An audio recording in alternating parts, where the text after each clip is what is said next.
Hello everyone, my name is Roy Jafari and I would like to welcome you to another video. In this video, we are going to talk about modeling. We're going to talk about what is a model. We're going to learn about different aspects of a model. And of course, throughout this conversation we're going to have in this video, we're going to adopt an ethical perspective towards modeling.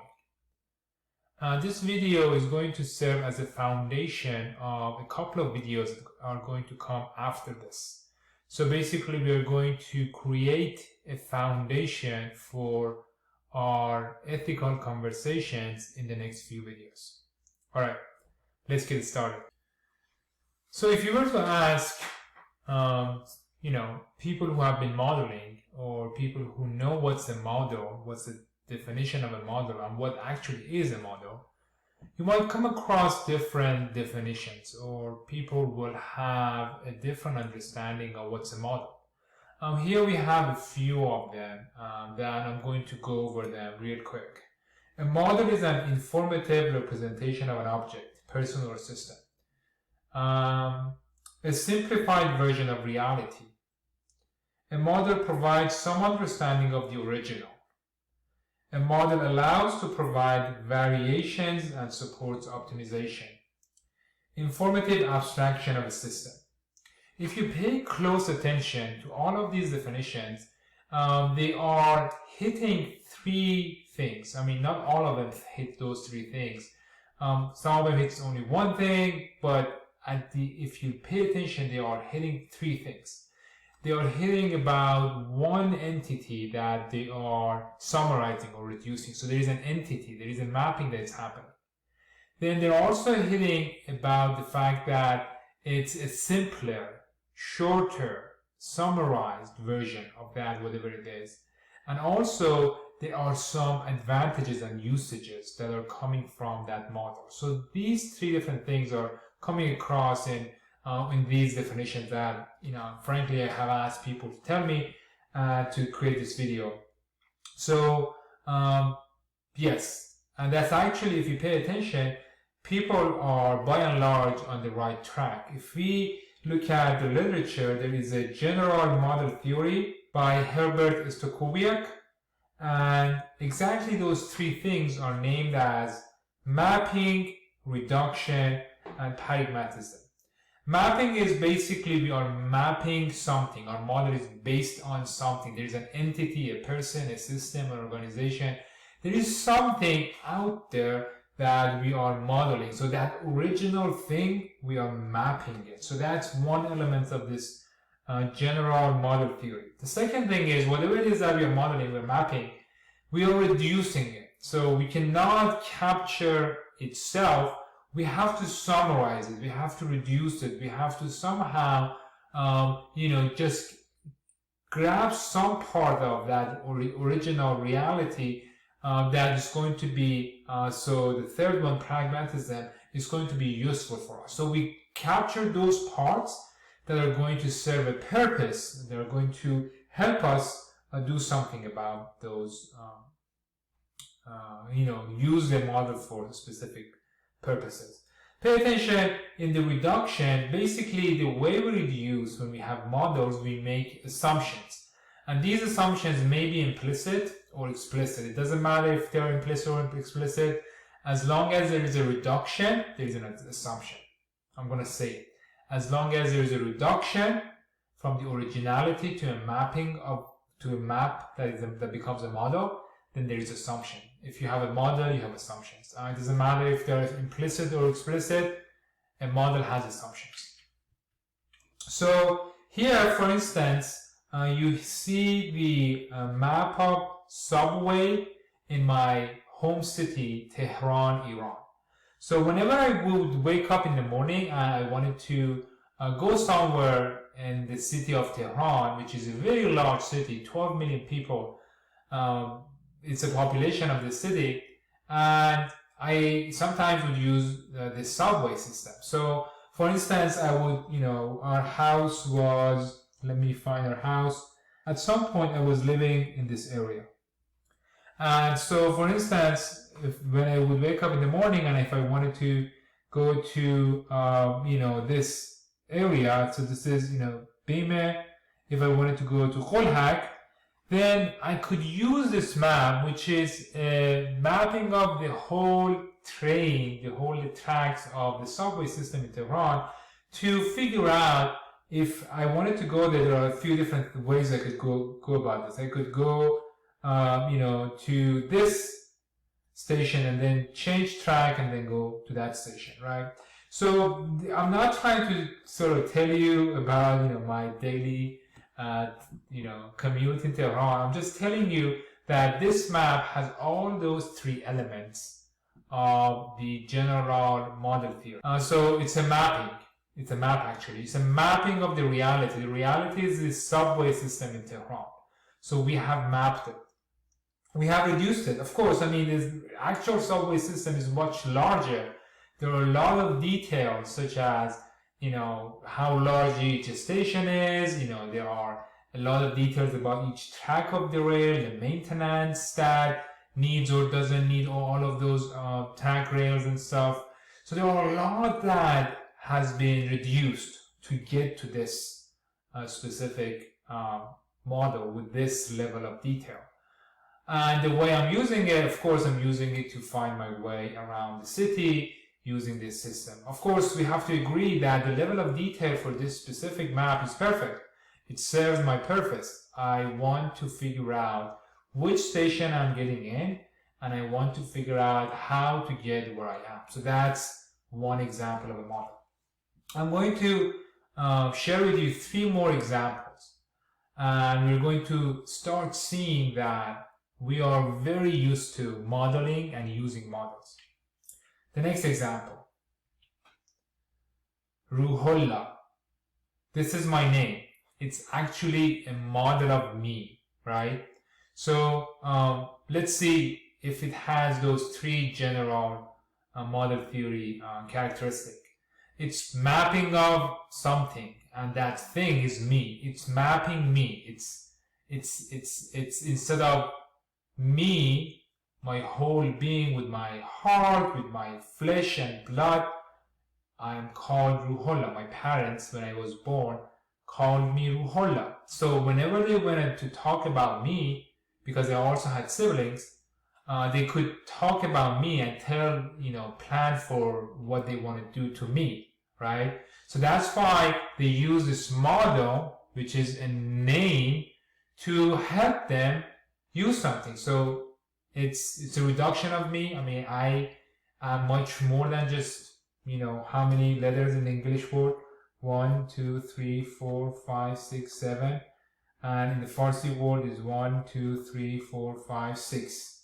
I'm much, way, I have more details than just these letters. So it is a reduction of me, and it's based on me, and it's given to me, it's mapping me for a purpose, and that purpose is for my parents to be able to plan for me, talk for me, and allow me to go to school, for my teachers to be able to address me, for my friends to be able to call me so I know when other people want to talk with me, and so on and so forth. So names are models that we are so comfortable using. So the pragmatism of this model, Ruhollah, sort of changed itself because it stopped being as useful as it used to be after I immigrated to the United States. So I took the matters into my own hand, and I changed my name to Roy, which is simpler. People can remember it easier. So because that pragmatism, that usefulness of it was somehow reduced or dampened, I decided to change it. And I sort of created this model for myself that is going to serve me better, because people can remember my name easier, and it's going to just work out for them better and work out for me as well. So name is just a model that we are so used to using. Another example. Now that I'm recording this video, it is Tuesday, December 21st, 2021. Not only in my life, from the beginning of it, from the morning till the night, there are a lot of things happened. So many people came and they, did service for me. They went, they had conversation with people. Not only that, in the whole world, a lot of different things happen, right?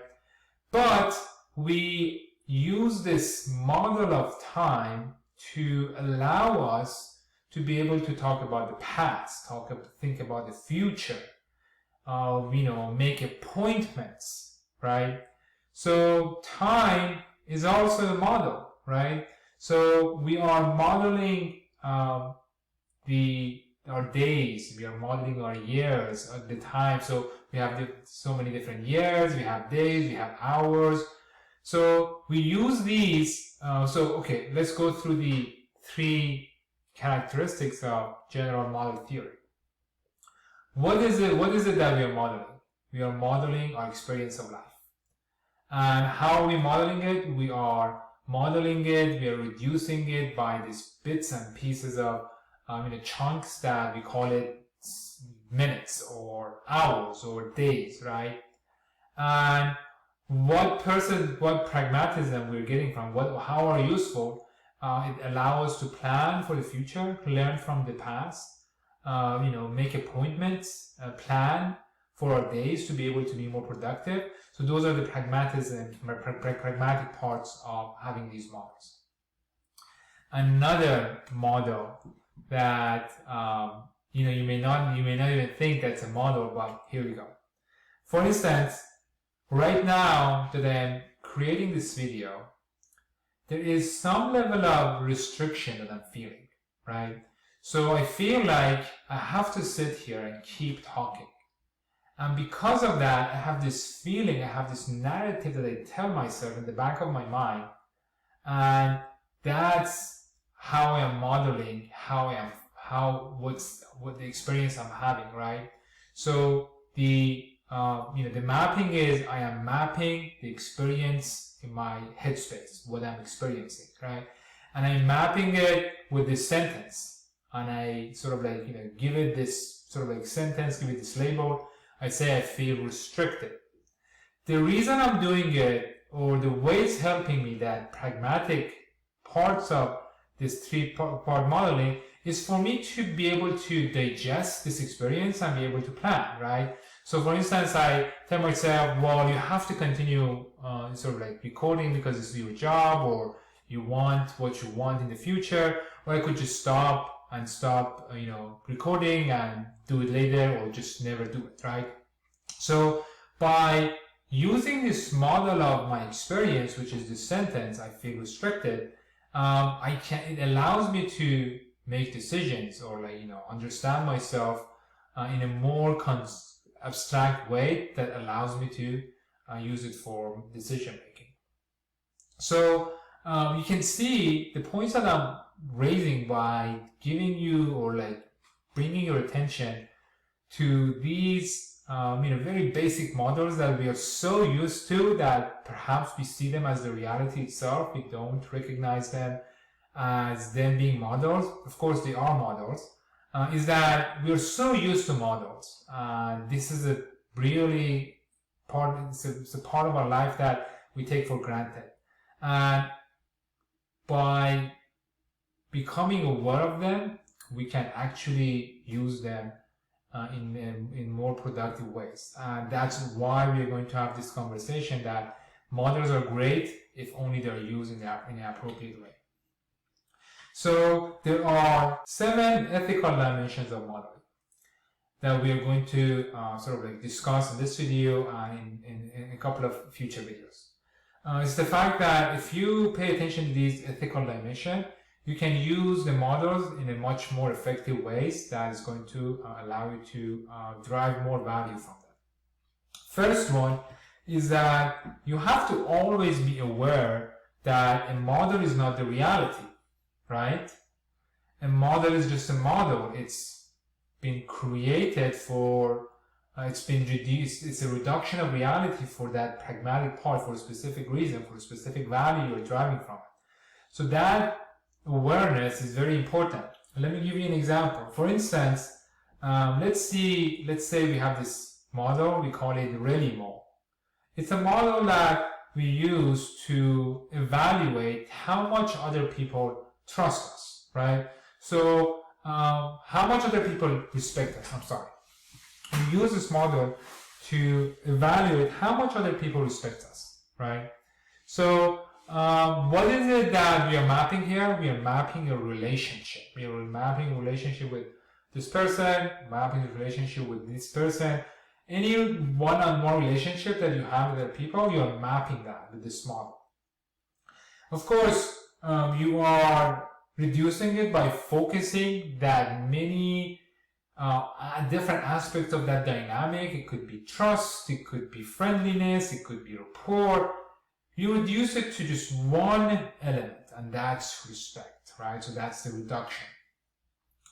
And pragmatism, I mean, it's sort of like useful for you to be able to understand who respects you, right? So if someone remembers your name, that's an indication that they respect you. If they fail to remember your name, not even, after the first time, and even worse after the second or the third time that you give your name to them, that's an indication they don't respect you, right? So that's a model.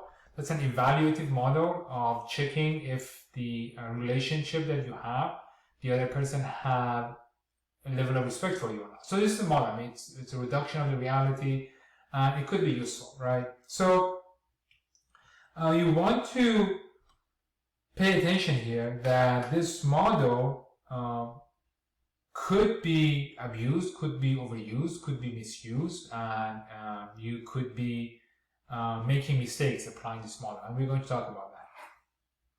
So the second dimension is that you have to sort of show efforts or put in your due diligence to make sure that the implicit assumptions become explicit, right? For instance, what are these implicit assumptions in this Rayleigh model? For instance, we are saying the only aspect of a relationship, this, very dynamic, multifaceted phenomenon in relationship, the only thing matters is respect. So also we're assuming that respect is binary in this evaluative model. It's either it exists or doesn't exist. It's not a spectrum, right? It's only 0 or 1. We're also assuming that the best way to measure respect is by seeing if someone go out of their way to remember our name. We are also assuming that this is a reliable way to figure out if we should invest in this person, if they respect us or not, and if this person is interested in us or not. So these are the implicit assumptions behind this model. Another dimension is listing the assumptions, right? That you want to do exactly what they did here. I mean, the explicit and implicit assumptions must be listed, must be paid attention to.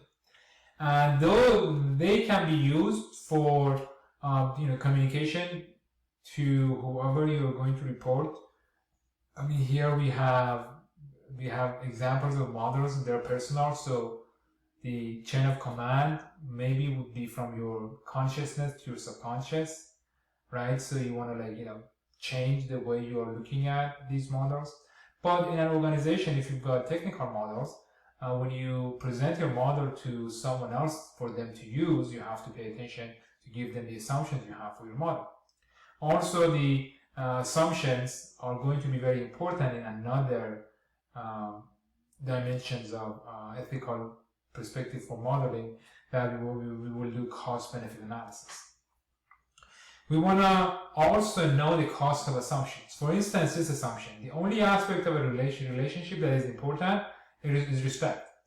Of course, when we do this, make this assumption, we do it out of need, or we want to for the reasons that we want to use this. This is going to be useful for those pragmatic reasons. But there is a cost. If we did make this model, the other aspects of the relationship, such as compatibility, trust, friendliness, they will become overshadowed. They will be overshadowed. So the only thing that will matter will be respect. We also want to be very, very clear that what it is that this model is doing for us. I mean, what is that pragmatic elements we're getting from it? What is the value this model is giving us, right? We want to be able to have a cost and benefit analysis. This is the cost of assumptions, and this is what I'm getting, and for us to be able to have an appropriate model. So for instance here, this model creates a good heuristic, right? I mean, we don't have unlimited hours or time in our journey in life, so our time is limited, right? So we want to be able to have some guidance, right, to tell us who should we be investing. So we have to pay attention that this is a heuristic that may give us some hint. We don't want to see it as a 0-1 binary, which is one of the assumptions. We want to take this with a grain of salt, of course, but it could give us that good heuristic for us to be able to manage or plan our life as far as how much we want to invest on who, as far as creating a good community and good relationships. We want to do a cost-benefit analysis. So for instance here, the costs and the benefits are listed here. So for instance, the costs are these two items. One of them is that, you basically increase the probability of missing the opportunity to connect with people that they lack, social etiquette to be able to generate respect. But they're really good at other things such as compatibility, trust, right? So you run that risk for yourself. I mean, they might not be able to show respect and they don't know. And by having this model, in the back of your mind, you're running that risk to lose the opportunity to connect with those people. And also, you're running the risk of losing opportunities to connect with people who were just daydreaming in that moment, right? So those are the costs, and the benefits is it gives you a quick heuristic answer who is thinking of who's respecting you or not, right? So it's a very good quick input for making decisions for your limited time. And it also might help you not lose time or resources on investment, personal investment on people that turn out not to actually respect you. Another dimension is that models, all of them, are subject to misusing, abusing, and overusing, right? So let's see a couple of examples here. For instance, in the example of misusing, this is an example of misusing. You want a lawyer, you want to hire a lawyer, and a lawyer you want to be trustable, right? So one of your friends introduced you to this lawyer that is very trustable. They've had this lawyer before. They know they're trustable. But then in the first meeting, they forget your name, right? And because you feel like that they did not respect you because you are using this model for gauge respect, you interpret this as this lawyer not being trustworthy, right? So you use something that is meant to gauge respect for trust. So that's an example of misusing this model, right? And it might happen subconsciously. Example of abusing. For instance, someone is interested in you in a relationship, for a romantic relationship, but you're not interested. And they keep nagging you. They keep pushing for this. And for you, this becomes hassle-some, and it becomes irritating. So to inflict some emotional pain, you fake as if you don't remember their name, to inflict on them that you don't respect them, right? So you know that they have this model in their head, in their headspace. So you abuse this model in this way to inflict pain, emotional pain on them, by faking that you don't respect them enough to even remember their name, right? Before we move on, let me quickly tell you the difference between misusing and abusing. The difference between misusing and abusing is very simple. Misusing is the mistaken, it's mistake that is unintentional. So by mistake you use this model that you shouldn't have. But abuse is mistake, or is using the model in a way that is not meant, but you do it intentionally for your own gain or for some gain behind it, right? For instance, in our example, we wanted to inflict emotional pain. Also, example of overuse. For instance, this could be an example of overusing in a networking event. It's very important for you. I mean, it becomes so important that other people respect you. So you make a point of going back and circling back to everyone you met to just see who remembers you, who remembers your name. And this is overusing because everyone's being highly stimulated, and the chance of them actually remembering anyone's name is very low. In this case, that would be an example of overusing this model. Alright, so in this video we talked about modeling, and we adopted an ethical perspective. We're going to use this foundation that we created in this video in the future video, and we're going to become more technical, I promise you. Alright, until next time.